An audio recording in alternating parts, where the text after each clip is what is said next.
sneaking cut. If you step back and go, lean back, you are doing the sword equivalent of this. No, Stepping back with a Japanese sword is to increase your efficiency at killing things. I mean, dispatching your enemy. An actual katana has a metal cap on the handle, fuchi and kashira at the bottom. That's for close quarters combat. We're right here, and I'm going to go BAM! Because that's really cool. If I take a step back and keep my balance forwards, though, instead of hitting her with this, I'm stepping back and going BAM! With the sweet spot of the blade. That's much cooler. In our children's class, we call this the bad dog defense. Because you picture the dog coming at you, and you step back and go, no! And that's positive reinforcement. All right, we're stepping backwards. Ready? San! Once more. She! Nice! All right, we're going to come forward to you, but we're going to add yelling to this, because it's a lot more fun. Samurai warriors would shout. It was called a kiai. There were 3 different styles of kiai.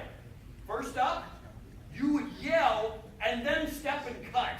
The idea behind this fierce war cry was to stun or scare your opponent so they freeze. Ah! We don't do that one at anime cons because it frequently leads to kids going, and throwing their stick in the air and running away. And every once in a while, someone has an accident. Okay, the second type of kiai is a war shout that comes out after you've cut down your opponent to cleanse your psyche so you leave all the violence behind. So you step forwards, cut, and then go, Whoa! Discount double check. Really? That one goes over better in Wisconsin. We don't do that one because it seems like bloating. And really there's no reason. The third version is the one that we use, and this is where you kiai at the same time you strike, because everything about you is going into this life or death moment, and that war shout unifies mind, body, and spirit into one focused moment where you are cutting through your opponent and saving your life and your family and your homestead and ensuring that you will be a lottery pick in the draft. That was football again, didn't I? It is Sunday, so we're going to kiai. When I count, when I say each, you step and cut, and you're going to yell, A! Which conveniently enough is the first letter of the alphabet. So even in Illinois, you should have got that far. And now I'm going to mess you up. The second time I count, when I say knee and you step forward, I want you to do the second kiai. It's ya. I know that has nothing to do with the second letter of the alphabet, but this isn't mine. A, ya. Coming forwards. A, ya. Going backwards, okay? Big yells. Have fun. It's the last panel evasive. Let's make it count. Yeah. Coming forwards. Ready? Each. A, knee. Ya. Backwards. San. A, she. Ya. Come on. That just means point your sword menacingly towards the camera for the movie poster. It means ready position, and this is where we start. Let's do it one more time. Let's make some noise. I'm going to watch. And if you do a good job, I'm going to let you hit each other. If you do a bad job, I'm just going to make you hold still and get hit. I know. Normally on Saturday you pay extra. Coming forwards. Ready? Each. A, knee. Ya. San. A, she. Ya. I messed you up by not saying backwards. I just made the motion. I'm sorry. But do me a favor. I teach this for a living. Sir, can you switch feet for me? Not you. You were correct. You were on the right foot. You. Sorry. I know. I said sir, and that messed both of you up. You're not used to it. Just so we're all on the same page for this one. I teach this for a living, and the one thing serious martial artists won't do is make a fool out of themselves.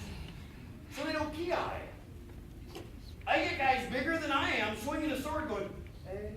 Because they don't want to look stupid. But if you're in a life or death situation and you go, hey, that's the power you put behind your cut. If you go to a gym and you're watching guys trying to bench 500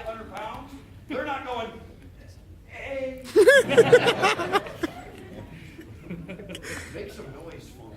Because anime conventions, you guys don't care about being taken seriously. Let it out. Okay, that's too much fun. All right, coming forwards one last time. Ready? Each. Knee. Backwards. San. She. Awesome. All right, we're going to do the most dangerous thing you'll ever do with a sword. We're going to put it away. That's where most people get hurt. For you guys with a bokken, all you have to do is just take it from your dominant hand, turn it over, and grab onto it like that. I don't recommend that because if you're training as a student, you want to learn how to make the motion so when you move to a real sword, you don't go, oops. You take your bottom hand off, you put it on your hip, you overlap your thumb and your index fingers. You make a little notch like that. Real life, you're doing that right at the end of the scabbard, the saya. You rotate the sword tip down into a triangle lock position. This is called jibbery. It means blood flinging. It's supposed to clean your blade off. It doesn't work. In a real fight, once you've killed your opponent, you do this. Because they're not eating that top end. Downwards, and then you bring the back of the blade, which unless your Rurouni Kenshin is not sharp, if you are Rurouni Kenshin, don't do this. Catch it against your fingers, slide it out, turn it over, put it away. It allows the samurai to put his sword away without looking, so he can keep his eyes on potential opponents. Because she may not make a move while I'm watching her, but if I'm going, how does that work again? You knew better than to trust a redhead with that extent. Now look at God! Notice I move away from the other redhead. All right, this is what we're going to do. I'm going to let you hit each other now. Mr. Sensei, make them assume the position.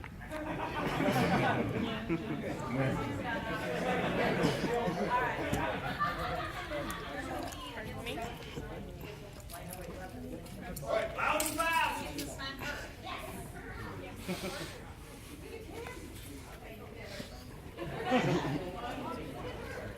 Why are we just doing this? They're odd? Of course we're odd. We're an anime convention. Odd is the new in. I'm okay with odd. Three is as much fun as two. Line up side by side, facing your partner, going this way in the room. Right at my mother. You guys lay down a little bit. Let's make them look.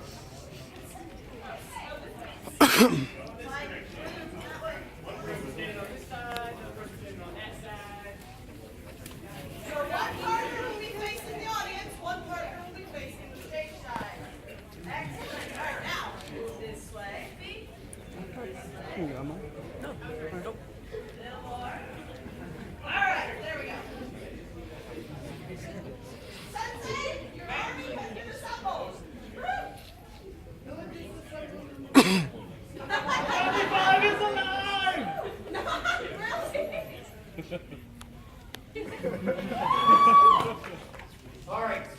What I want you guys to do is we're going to park the wrist a little wider. Remember who your partner is. Go back up just a little bit. Okay.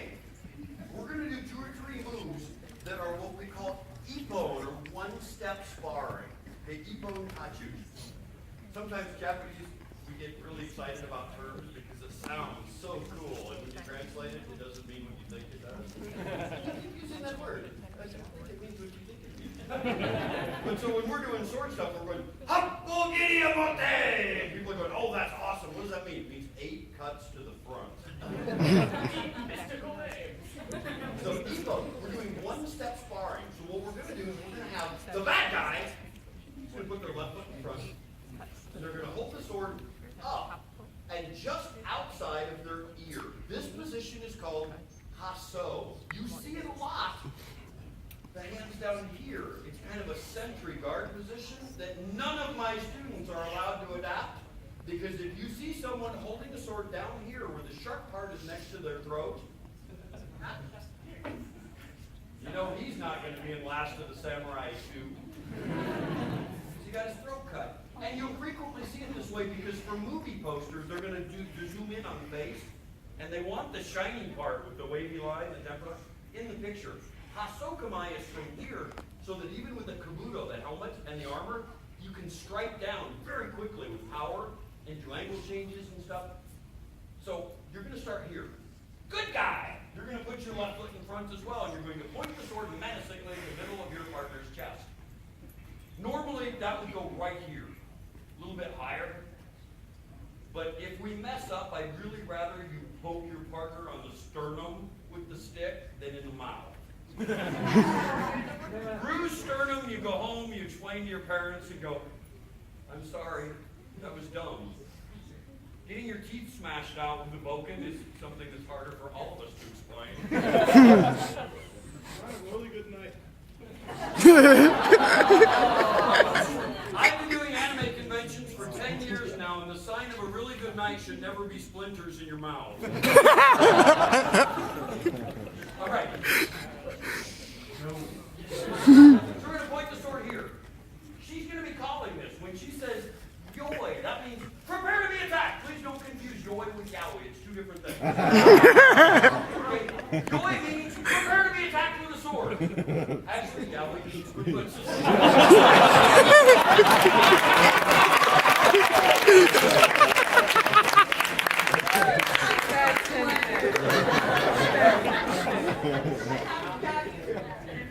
Alright, so what we're going to do, from here, on Yoi, the bad guy is going to bring their sword down in position to be able to stab. Oh my god, it is. To stab. The good guy, you're going to take the tip of the sword and you're going to move it off to your right. This is going to do two things. At slower speeds, this is going to put your blade in the right position to block. It also is a reminder between the two people who is coming forwards and who is backing up. Because if he steps forwards and stabs, and I step forward and block, we have samurai shish kebab. Not shish kebab. I like my dad. I get it. It was funny. Make the anime kids go, oh, at your own go. Yay! This is why she's the pretty. That was all for different. So, well, see, I can't get by on pretty, so I have to be funny looking. So we go here. Joy! Sword comes down, sword moves over to the side. On each, that is the attacker's cue to step forward, and you are going to stab for the middle of their chest. Okay? If you're the attacker, please do your partner the favor of being honest in your attack and put the sword, the goal is to go in one side and out the other. So your spacing should be such that you can reach your partner. If you say, clear out here, and I say, each, and you go, he doesn't look threatened. And you're going to teach him that he has an invisible force field around him that protects him from all harm. And when the convention's over and he walks out into the street and gets run over by an F-250, it's your fault. Okay? Having said that, if your partner is daydreaming about Yahweh or whatever, and doesn't move, don't stab them. Stop just short and say, hey, okay? Bad guy steps and stabs, good guy steps back. We call it redundant safety. We're going to do two things at once. His center moves, my center moves. So when he comes in, even if I screw up everything else, I do not get stabbed. Does that make sense? That's the important part of this. The second thing we're going to do is you're going to block. Okay? Having moved the tip off to the right side, we're going to block across our body so that his sword is no longer pointed at us. So if he keeps going, it misses. Did anybody see The Princess Bride? Yes. You remember Inigo Montoya getting run through both shoulders? Yeah. It made for great TV drama, but it's a very bad martial skill. You want to block a little bit wider so that it misses. Okay? We're up. Yoi. Yep. Each. Both people step. He stabs and I block. See how I'm still facing him? Do not block and come clear back here. He's going to be able to follow up and hit you. Right here, so you clear the center line. And on knee. That guy, your job is to stay still and die with dignity. You get paid the same. Good guy. Shuffle. Do not step. Your right foot is in front, stays in front. You're going to shuffle and reverse the blade and cut his throat. Wah! Souvenir! And before you're going, they didn't do that. Yes, they did. Look up Boondori. Do you think hunters in this country taking deers and putting their head on the wall is bad? The samurai used to do it with their opponents. Yeah, my study at home looks really cool. Right, so please watch. We're here. Joy, step, each, step, knee, wah, then, please shuffle. There's a reason for it. And for those of you that can see, hopefully all of you with weapons can see. But when I step back and block, if I shuffle back in, my legs are parallel to the sword blade. Do you see that? So that while I'm cutting his throat and he drops the sword in anguish, he won't get hit. If I step back, block, and step back in and go, ha ha, I won! And he cut my thigh, which means the next guy is going to have a decided advantage over me in combat. Shuffle. It'll keep you safe. If you were entrusted with upper-level swordsmanship during the Sengoku era, 16th century, you were taught in school to take that you in combat on the battlefield, you had to take 20 enemy with you before you died, or they considered your life a waste. They wasted their training on you if you didn't take at least 20 of the enemy with you. So that whole "ha, we killed each other." So, "ha, I killed 20." I mean, forget that. I'd rather live anyway. I took 20 and counting. So, shuffle back in. Mr. Sensei, they're yours. That sounded much worse than it was. And if you guys can get this part right, we'll be much cooler on the next move. All right. If you are facing towards the audience, you guys are going to be attacking them first. Left foot in front, weapon up beside your ear. Are you dressed out for the convention, or are you actually a kendo practitioner? All right. If you're facing towards me, right foot in front. I'm sorry, left foot in front still. I We lied. do a number of conventions, and when we perform at Tokyo and Tulsa, they have a very large kendo group in Tulsa, and they bring in top instructors from Japan every year. And at the convention, they bring the whole school comes and does